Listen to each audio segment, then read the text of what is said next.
Okay.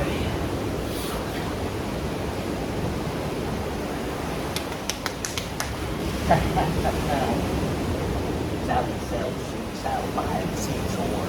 Okay. Yeah, ready when you are. Okay. Hello everyone, I'm Christoper K here with Mike Bothwell, and we are talking about my debut novel called Headcase. And you can get the book at www.chriskjones.com or go to Amazon and read it there. So we are here in my home in Barbados, and we just thought we'd have a conversation about the book and things writing and living here down here. Awesome. Well, Chris, thanks for spending a little bit of time with me. We're on this beautiful beachfront here, looking over the outstandingly turquoise ocean, palm trees in the background. What's going on? Why are you down here? So back at the beginning of the pandemic, well actually in September 2020 during the pandemic, I decided I wanted to leave New York and come down. So at the end of July, Bardados offered this program called Welcome Stamp for remote workers during the pandemic, and I jumped right on that. I was number 569 and came down here in September. So I've been down here since September 2020. This is where I wrote the book. It was really wonderful being able to get up each day, and I knew I was living the writer's dream. Get up each day and be able to look out on the water, be in this beautiful place to write my novel. So it was actually pretty motivating knowing, hey, there's a bunch of writers with people to write on to be able to do this. You better go out and work hard each day and put in the time to write a good book. Gotcha. Well, tell us a little bit about Headcase. Sure. Headcase is about Dr. Andrew Beck, who is the go-to sports psychologist for elite athletes. And he has some of his own issues, and he has gambling addictions and suffers from severe childhood trauma. And he wind up, because of his gambling addiction, he uses his insider access to athletes on a wager, and that just leads him down a path of blackmail, serious murder, and kind of life and death bluffing.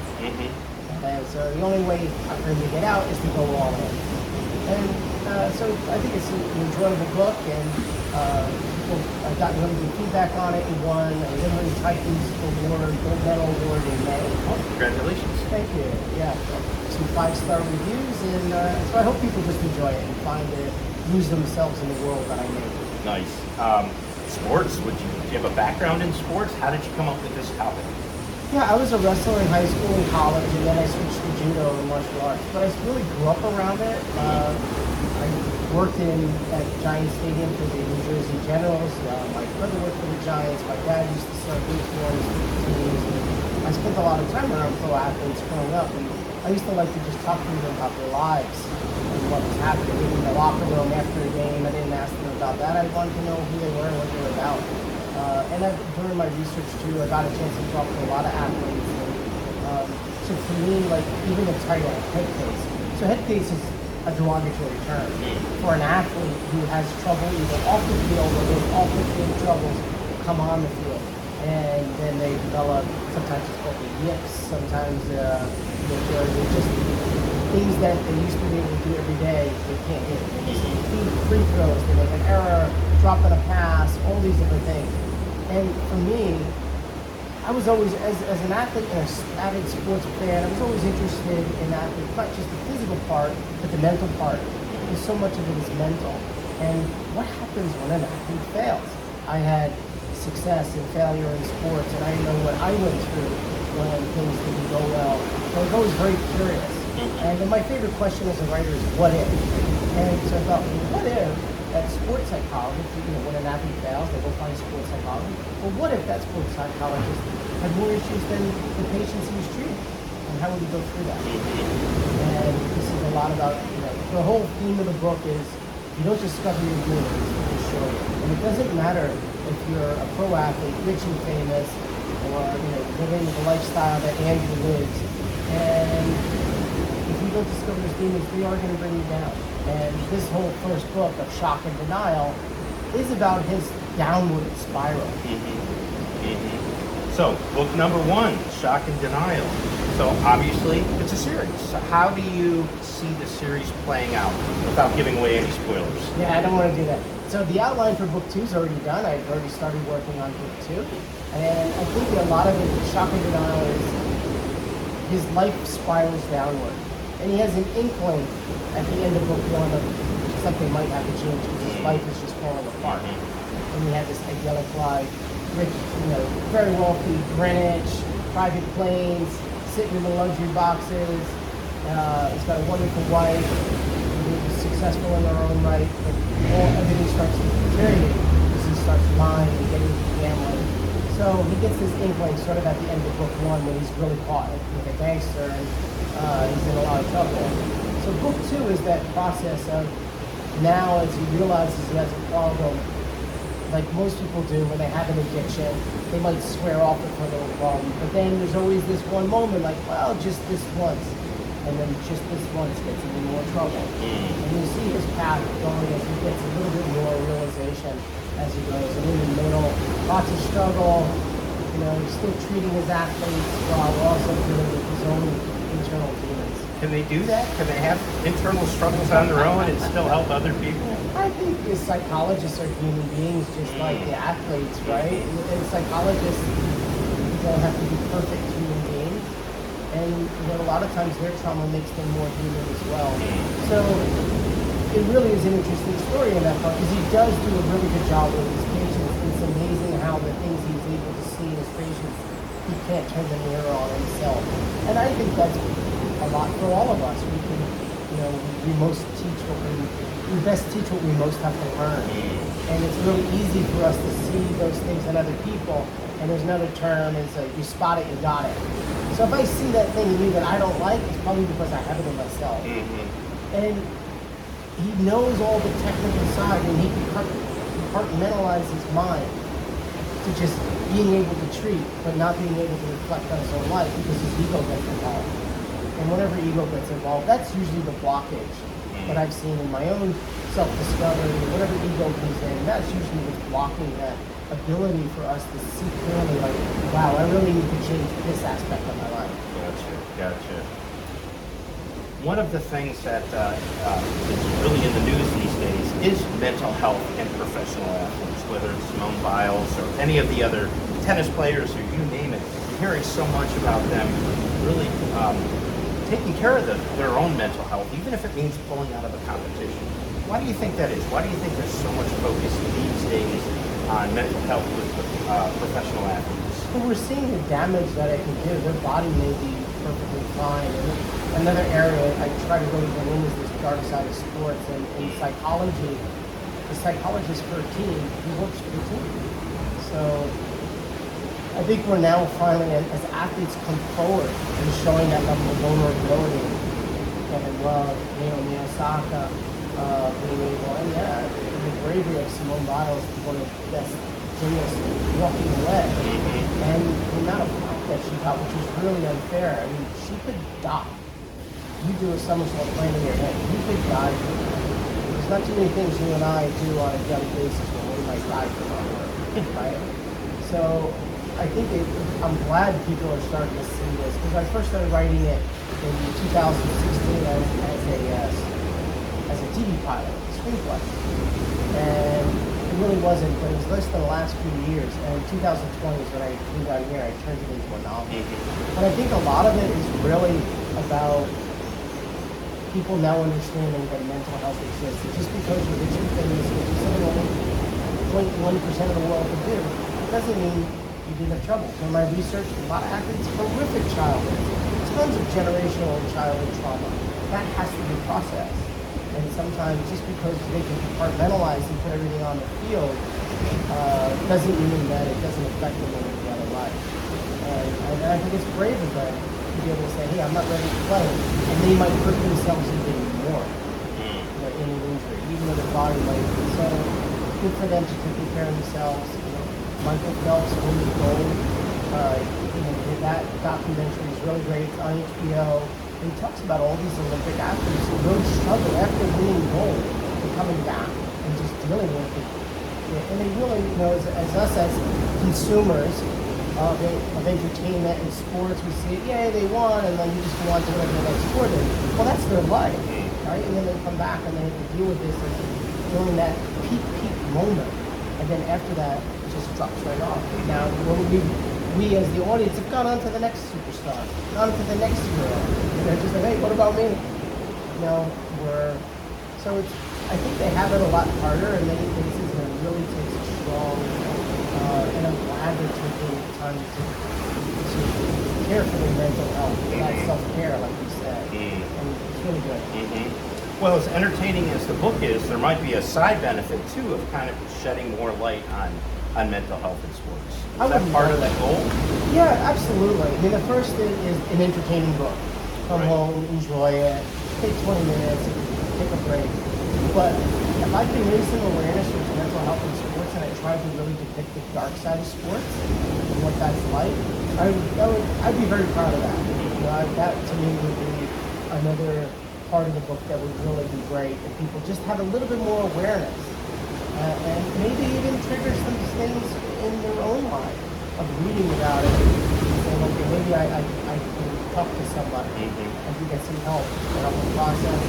I mean, honestly, if the book affected just one person and then to go seek help, then for me that book would be a success. Gotcha. So Chris, we've known each other for years. I've known you for years as an award-winning chief financial officer of many companies, including some that you've started and successfully sold. What a difference this is, this whole writing process, this whole writing career, sitting on a beach in Barbados and becoming an author.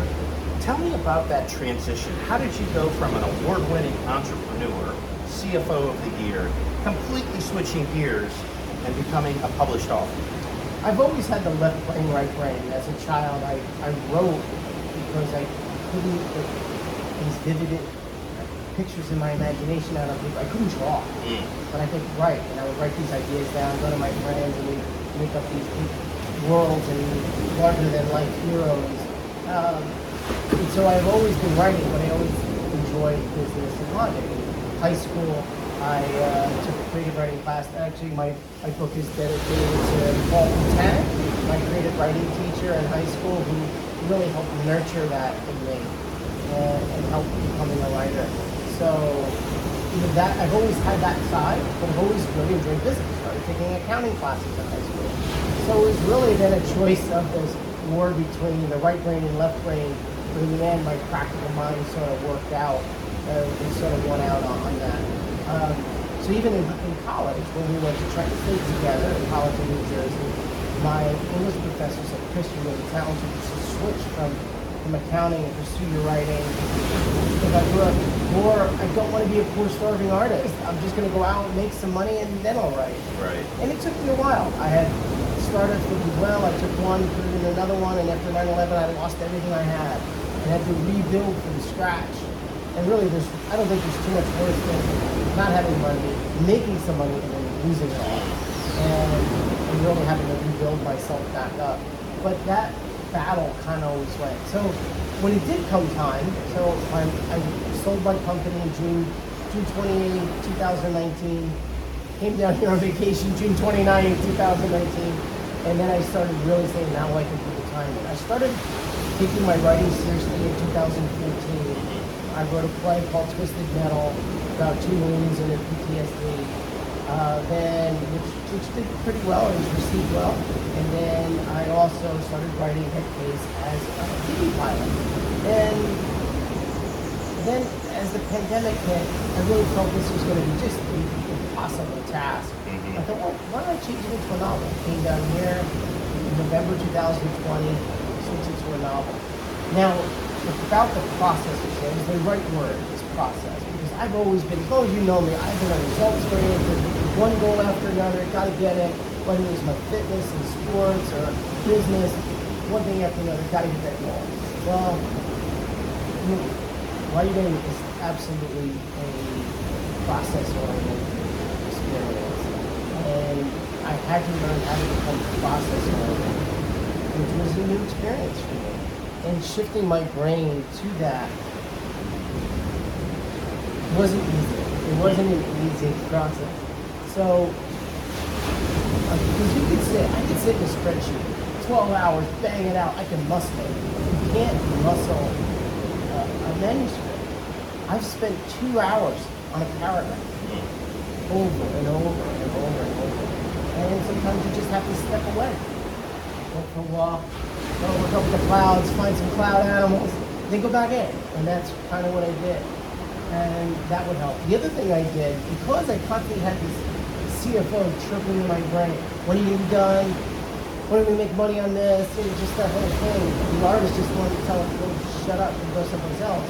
So what I did is I had a timesheet. I just had a consulting firm, kept timesheets even at my company, Durand Reynolds. I kept timesheets, and my staff kept timesheets. I'm a big believer in documenting time. So what I did is track my hours, my words, chapters, and this gave me that metric for that part of my brain, that CFO part of my brain to be quiet and allow the artist to just create. Gotcha. And so it took me 714 and a half hours. Exactly. Exactly. Nice.